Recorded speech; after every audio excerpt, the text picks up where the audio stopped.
inside. Murphy shooting, save a rebound on the view.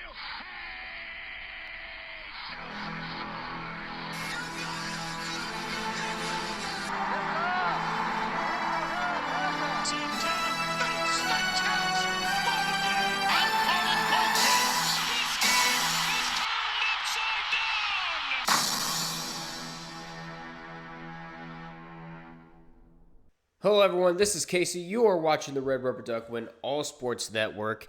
Now, as you all know, college football is getting royally screwed this season. Teams are going to bigger conferences for more blood money and more misalignment, and for the proof that Americans can't do basic math, nor do they believe in geography. Because keep in mind, you have two teams in the Pacific Coast in the Atlantic Coast Conference. Why is it called Big Ten when there are 14 teams? Try 18 teams in the Big Ten. However, one thing that has remained constant is MACtion. Who doesn't love football on a Tuesday night, am I right? 12 teams will look to travel to Ford Field for the MAC title game and maybe beyond in one of the toughest group of 5 conferences to play in. How will these 12 teams shape up? First team, please. Congratulations, Akron. You were not the worst team in the country last year. In fact, that honor went to your rival up the road. Now Zips fans, including myself, are hoping this team can win more than 2 games this year. 5 of their 10 losses last year were by 1 score, and it's up to Joe Moorhead whether the team finishes the job. Despite bringing in Cal QB transfer Ben Finley, the offense still has to recover from losing Lorenzo Lingard, Daniel George, and Josiah Gathings. Finley will have Charles Kellum and Michigan State transfer Jordan Simmons to hand the ball to at running back. And Alex Adams and tight end Jake Newell will be prime targets to throw to. On defense, it looks a little better, especially with the return of the beast known as CJ Nunali IV, as well as Antavius Fish, Brian McCoy, and Shamond Cooper. They also got Oregon transfer Damon Green at safety to bolster the secondary. Will this help Akron win 3 games this season? Actually, nah, I probably shouldn't get that greedy. Muncie, Indiana, the birthplace of Garfield and home to one of the biggest mystery boxes in the MAC. The question surrounding the Cardinals is, will Mike New be serious with this team? Ball State did win the MAC title in the pandemic and have been on a downward spiral ever since. The offense lost leading rusher Marquez Cooper to San Diego State, but picked up an intriguing receiver from Eastern Illinois by the name of Justin Bowick. As for field general, Kyle Kelly is playing both runner and defensive back, so there is a good chance that Caden Somoza could take the position. The defense will only see 1 returning starter, so new defensive coordinator Jeff Nulles has his hands full. He will have Keontae Newsom quarterbacking the linebacker core and Jamad Harmon and Tylen Baldwin in the secondary. You better not chirp your way to 3-9. You hear me? The Falcons have looked fantastic these last couple seasons, but back-to-back losses in the Quick Lane Bowl won't cut it for these guys. They want more. Scott LaFleur wants to bring his team to Detroit for a different kind of hardware. Quarterback Connor Bazelak is back to lead the second-best scoring unit in the MAC from last year. Tyrion Stewart and Jason Patterson should puncture holes in D-lines everywhere. They even brought in a couple of receiver transfers with RJ Garcia from Kansas State and Malcolm Johnson Jr. from Auburn to add weapons for Bazelak. The defense is bringing back 7 out of 11 starters, including the guy who finished in second in tackles last season in Joseph Sipp Jr. Linebacker Demetrius Hardeman will come back from injury, and cornerback Jordan Oladokun will also return to aid the Falcons' secondary. If all goes well, the only thing that will stop them is if a certain school up I-75 fires their rocket. Maurice Linguist has moved on to greener pastures to the land of Palpatine. Now Pete Lambeau is back in a head coaching gig after a stint with South Carolina special teams. He has coached in the MAC before with Ball State for 5 seasons, and Lambeau will be joined by new offensive coordinator Dave Pendenod and new defensive coordinator Joe Bowen on what looks like to be another rebuilding year in Buffalo. They have a potential for a mobile QB under center in CJ Ugbona to go along with the combo of Jaquez Barksdale and Al J. Henderson at running back. The good news is that Bowen will have 3 returning starters in the secondary to work with, including preseason All-Mac Charles McCatherins at cornerback and Marcus Fuqua at safety. George Wallow returns as well as C.J. Bazale to aid the defensive line. Who knows? Maybe the first year of this experiment will go smoother than a certain school's experiment from 5 years ago. Yes, I'm still salty about it. You guys remember the 9-4 season you had 3 years ago? Those were the days, weren't they? Jim McElwain's squad does have the answer key to a 6-win season. Now the question is, what do they do with it? Running backs Marion Lukes and Miles Bailey helped the Chippewas reach 4th in the MAC in rushing last season, and they return for their senior years. The top 3 receivers return, but who will be the right field general to lead the charge? Redshirt sophomore Burt Emanuel will have competition with Jaden Glazer and Iowa transfer Joey Labaz. It is the defense, however, that needs the most attention, especially since they gave up 31.1 points a game last season. 5 starters are back, including Dante Kent, Justin Whiteside, and Jason Williams. Corner Deron McKinley won the starting job late last season, and he'll be joined by Caleb Spahn and Elijah Ricard. Now that being said, the Chippewas do have a lot to improve upon if they want to bring another bowl trophy to Mount Pleasant. They say that the head coaching gig in Ypsilanti is one of the toughest jobs out there, but somebody forgot to tell Chris Creighton since the Eagles are constantly in bowls. 4 starters will return for the offense, and Eastern Michigan was able to grab a couple transfers in quarterback Cole Snyder from Buffalo and running back Delbert Mims III from NC State. Snyder will have huge weapons with the return of J.B. Mitchell and Jared Getzinger. The defense needs improving with 26.7 points per game being given up last season. The return of Joshua Scott from injury will help bolster this defense, along with the addition of Coastal Carolina transfer J.T. Killen. They go along with returning starters Peyton Price and Justin Jefferson. No, not that Justin Jefferson, that Justin Jefferson. If the Eagles return to a bowl this year, I could smell a couple of Northeast Ohio schools looking for Creighton's secret. Remember those days when you were laughing at your rival down the road for being the worst team in the MAC and in the nation? Miss those days, don't you? To be fair, they were going into the year with a new head coach after Sean Lewis teamed up with Coach Prime in Colorado. However, this does not give you a valid reason to have a negative 239 scoring margin and 10 of 11 of your losses being double digits. Their only loss by less than 10 was to Akron. However, in that game, they ended up blowing a 17-point lead and they lost their precious wagon wheel. Now they look for revenge. They need better QB play from either Tommy Witowski, Troy transfer J.D. Sherrod, or Devin Cargman. You do keep Krishan McCray as a weapon for either of those options. And on defense, Stephen Daly and Caleb Johns provide the foundation for the D-line.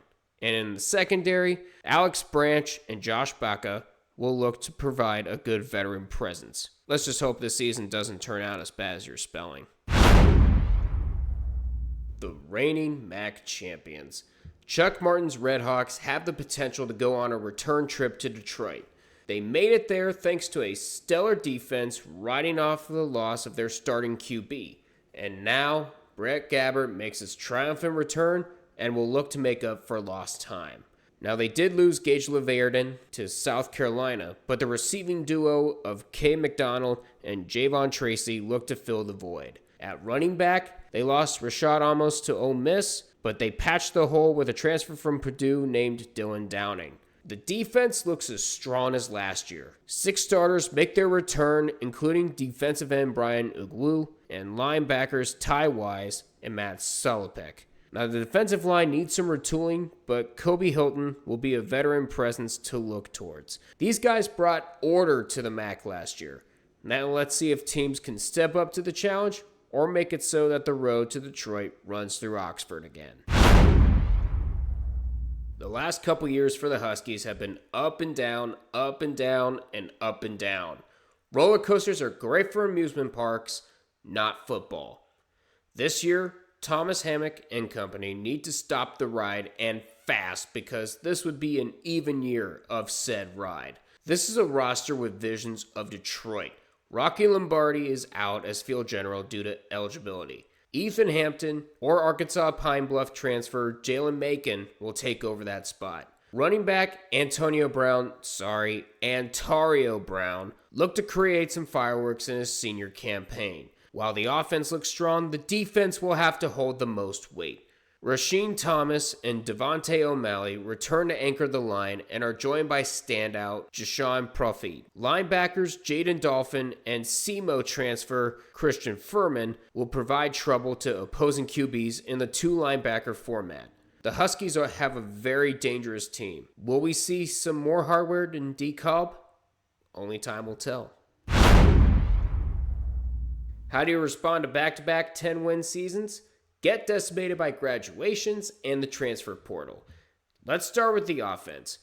Curtis York transferred to Indiana, but the Bobcats were quick to replace him with former UCF Knight Parker Navarro. Freshman Ricky Hunt Jr. and Anthony Teese from Northwestern should be the new 1-2 punch in the rushing attack. Northern Arizona transfer Coleman Owen will join Chase Hendricks to add weapons for Navarro. Now, there are only 2 returning starters on offense, including Illogical Canadian's new favorite player, number 69, Parker Titsworth, as well as Christopher Atkinson. The defense didn't fare much better with 3 returning starters. Bradley Weaver returns, and Shea Taylor had himself a breakout performance in the Myrtle Beach Bowl last season. Defensive backs Tank Pearson, Austin Brawley, and Adonis Williams will try to help the secondary. However, Tim Albin, Scott Sporting, Alan Rudolph, and John Hauser will have their work cut out for them if they want to win 10 games again.